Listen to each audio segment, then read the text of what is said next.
Canada-U.S. border is set to open in 1 week for non-essential travel if things go as planned and travel restrictions expire on July 21st.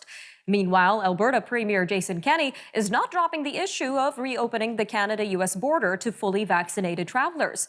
The Premier says he brought it up with Justin Trudeau when the Prime Minister was visiting Calgary last week. And Premier Kenney isn't the only one advocating for a swift reopening. According to a Nanos poll, 27.9% of respondents in Alberta, Saskatchewan, and Manitoba say restrictions should be lifted immediately.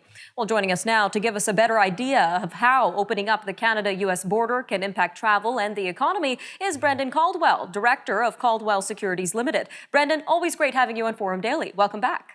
Always glad to be here, Nima.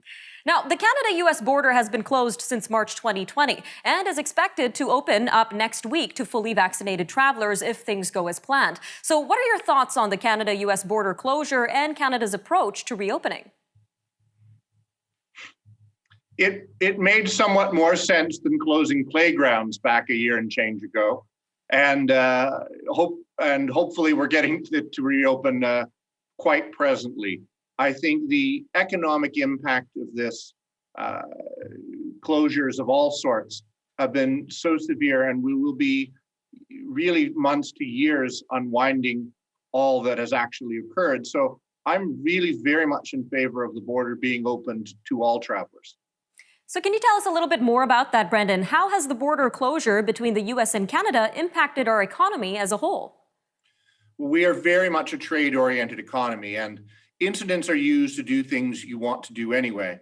America has been turning very protectionist for some years now under the last couple of presidencies, actually really going back to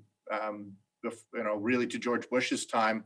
That was the last time the Canadian border was really open and enthusiastically we could go back and forth. But even then we had, the issue around 9/11. The border has been thickening for a long time, and having it absolutely shut for, as you say, non-essential travel has really been an impact on Canada. Yes, trucks have moved back and forth, consumer goods have moved back and forth, but the border to the U.S. is our lifeline. We boasted for generations it was the longest undefended border in the world, but for the last year and a half, and I would argue for even longer, that has not been the case. So open is good. It's very good for the Canadian economy.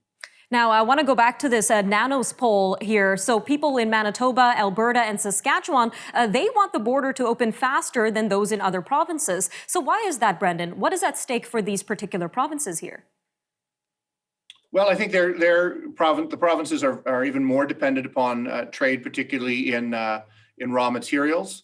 I think in terms of vacationing, Manitoba, Saskatchewan, Alberta, they go down to Arizona and the U.S. West on a very frequent basis. I have friends and clients living out there that aren't able to travel.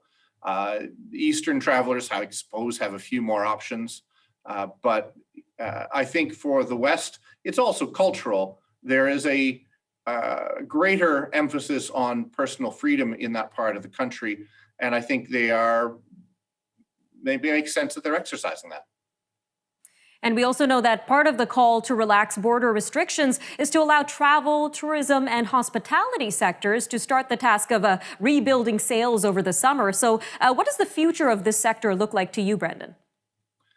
Well, I think those that have survived should do very well. I think there'll be a burst of activity, as I think we've discussed on this show before. My children believe that what we're going into is be the roaring 20s.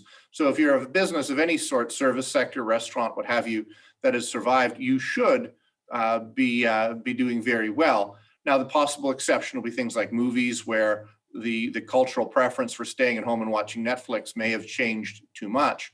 But when movie theaters open on the 15th, and indeed if Cineplex opens midnight on when theaters open on the 16th, I'm going to be there. But if Cineplex opens midnight on the 15th, turning to the 16th, I'll be there as well. So I think there'll be some sectors that have a harder time rebounding, but others like hospitality that should, knock wood, do very well.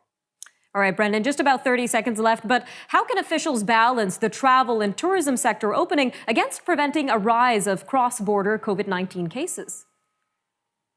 You're asking me straight up, let it go. don't worry about whether people are vaccinated or not. Every adult in this country that wants to be vaccinated has had the ability to be vaccinated once and indeed twice. So now that everybody's double vaccinated, really the borders should be open. If people choose not to get vaccinated for medical, health, religious reasons, that is their option. I think that shouldn't restrict their ability to move about the country or move about between countries.